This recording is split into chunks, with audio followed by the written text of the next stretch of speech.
Hey guys, Chris here. Today we're doing a road trip from Oslo to Bergen in the Mercedes 580 4MATIC.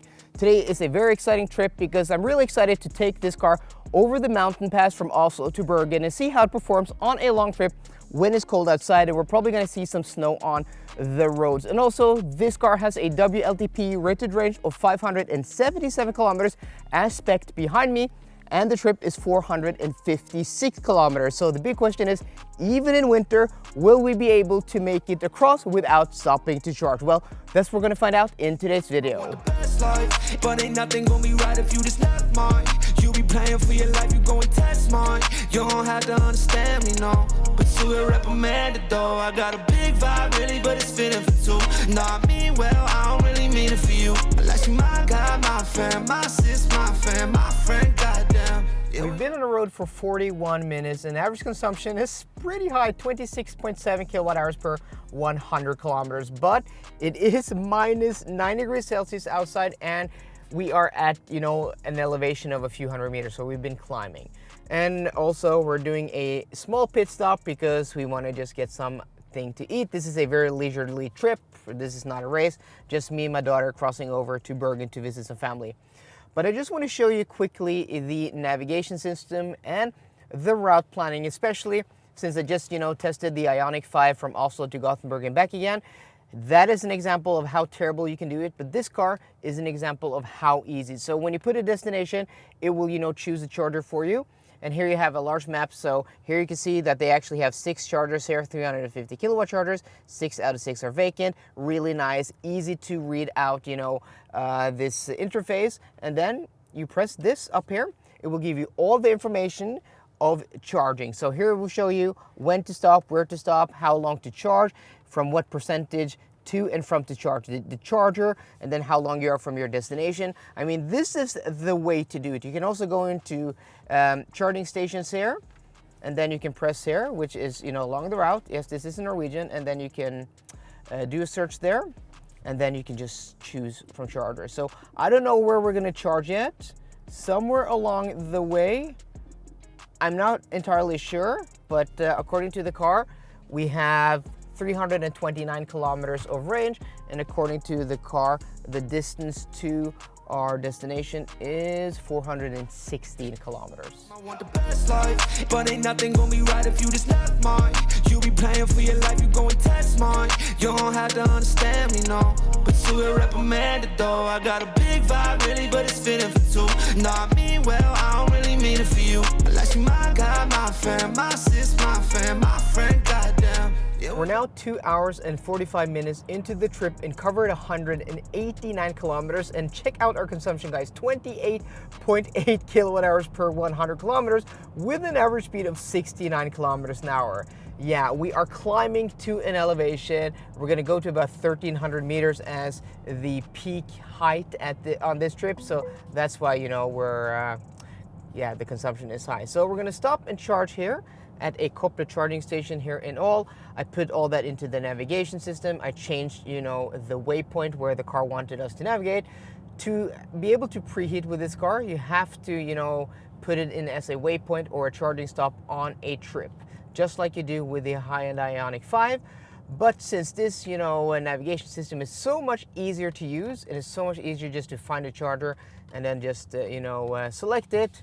I'm not as, bothered by this system as I am with, that Ioniq 5 system. But it should still be as easy to just put a charging station in as a, as your endpoint, as a goal, as a navigation point instead of a waypoint on a trip. So we're gonna go to these corporate chargers here. This is 150 kilowatts, this yellow one. And let's back up here. So we have the charge port on the rear left side. Yeah, there's a lot of snow here, so if we park like this, I think that's gonna be okay. Did I say rear left side? I actually meant rear right side. So you press it to open, it's powered, and then you pull off the flap here. And then we're gonna walk over to the charger here. And this video is also sponsored by Elton. So I'm gonna show you guys the app. So this is the Elton-app. We choose charging here. And actually there are Circle K chargers over there. I didn't see that before now. So this one is called KLP203A. We're gonna choose this one to start charging. Okay, so there we go. Should be easy. Let's walk over to the screen. So let's see if we get any decent charging speed here. We're at 44% stated charge. The car wants us to go to like 74 or something. I don't remember the charging curve of the EQS, you know. I haven't driven the EQS SUV before, but I've driven, you know, the big EQS or the normal EQS saloon sedan. So I don't remember what kind of charging speed you can expect to get at 45%, but we're getting over 100, which isn't too bad, but I think we should be getting a little bit better. The car gave us a message that it was preheating, and as I said, you know, you put the charger in as a waypoint on a trip, and the car will preheat while going to a charger. But yeah, 102 kilowatts, not too bad. Yeah, that will have to do. So what's really cool with the Elton-app is that it will let you charge with almost all charge point operators in Norway, Sweden, Finland, and Denmark. So at this charging location, at this Circle K station, I can charge with these corporate chargers here or with the Circle K chargers over there. So one app, one registered payment card, and then you can start charging within one app with one user interface. It's so darn easy. You also have a map of all the chargers where you can see vacancy in real time. You can see the speeds of the chargers. And if you come to a station where all the chargers are occupied, it will give you a very accurate estimation of how long you'll have to wait. So this charging app is really awesome and essential if you want to make your life easy going on a trip with an electric car. Want the best life, but ain't nothing gonna be right if you just left mine. You be playing for your life, you go and test mine. You don't have to understand me, no, but you will reprimand it though. I got a big vibe, really, but it's fitting for two. No, I mean well, I don't really mean it for you. Unless you my guy, my fan, my sis, my fan, my friend, goddamn. We're now at around the highest peak of our trip, around 1,300 meters above sea level. And look at this spectacular scenery, these snow-covered mountains, and this open landscape. It's just really, really pretty here. In summer, this is like an open and barren wasteland, but in winter, it just looks spectacular. Everything just white and covered. And yeah, it's not too slippery outside. We have patches of snow and ice here and there.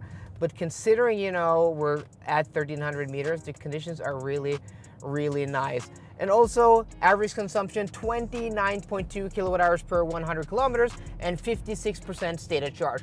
So what's going to be interesting now is that in about 20, 30 kilometers, maybe even 40, no, 20, 30 kilometers, we're going to be down at sea level again. You can see the sign up here. We're going to have a decline of 8%.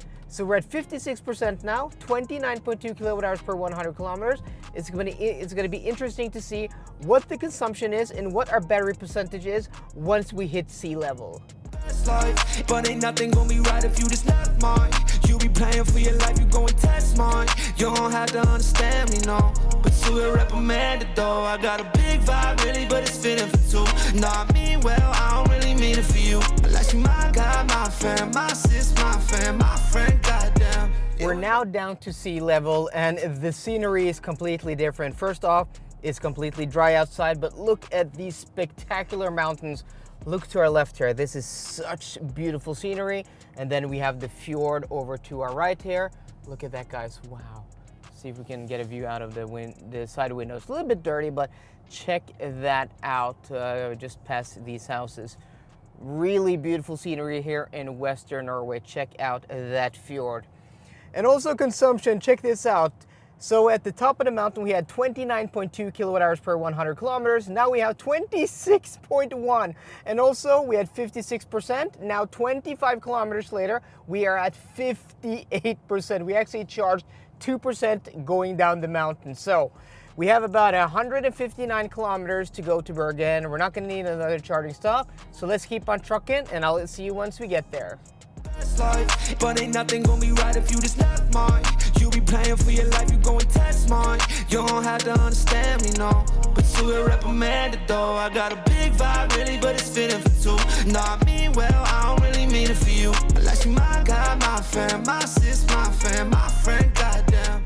We are now here in Bergen after almost 8 hours on the road, but it was a very leisurely trip. You know, we stopped plenty of times to get foods, to get snacks, to go to the toilet. You know, my daughter's 5 years old, and she wants to stop every like 45 minutes. So this was a very leisurely trip. We stopped once to charge, that was at all, and we charged from 44% to 80%, I think. And that took like 22 minutes. I think we got a peak speed of about 115 kilowatts, and average consumption now at the end of the trip, 24.9 kilowatt hours per 100 kilometers. So yeah, very, you know, leisurely and nice trip. No problems, no issues at all. This car though, the EQS SUV 580 4MATIC, is a really nice car to drive. I don't have time to do a full review because, you know, I'm over in Bergen visiting family, so I don't, you know, have this car in the normal week to do my normal testing and all the things I usually do with these cars, but I will do that in about a month's time when I have a 450. And if you guys want the 580 back, I'll request one. But I just have to say that it's really strange because this car is basically just an SUV version of the EQS saloon or sedan, and for some reason I like this so much better. It's better to drive. You know, it's something about a big Mercedes when you're sitting high up, and also, you know, the dashboard is also very big. That's one of my complaints in the sedan version of this car. But in an SUV, you sit much higher, and it's more natural to just adjust your seat higher to get that, you know, commanding view, and that means you're clearing that dashboard no problem at all. So here I don't have an issue with this high dashboard. And also it's just really nice to drive. I think it's more quiet and even more comfortable than the EQS sedan. So guys, I hope you enjoyed today's video. If you did, please drop me a thumbs up down below. And for more car content, as always, please subscribe. See you guys today and goodbye.